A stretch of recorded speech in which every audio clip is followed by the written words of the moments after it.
దేవుడు నీకు సమీపముగా ఉండాలంటే నీవు ఆయనకు మొరపెట్టాలి. కీర్తనలు 145వ కీర్తన 18వ వచనం.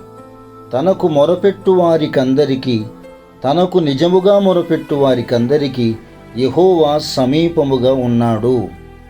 చాలాసార్లు శ్రమలలో, కష్టాలలో ఎవరు అయినా మన ప్రక్కన ఉండి ఓదారిస్తే బాగుండు అని అనిపిస్తుంది కదా.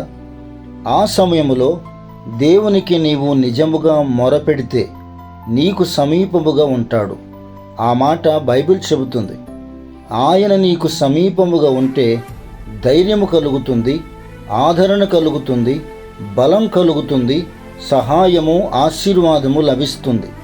ఇవన్నీ నీవు పొందుకోవాలంటే మనుషుల దగ్గర మొరపెట్టడం కాదు, దేవుని దగ్గర విరిగి నలిగిన హృదయముతో మొరపెట్టాలి.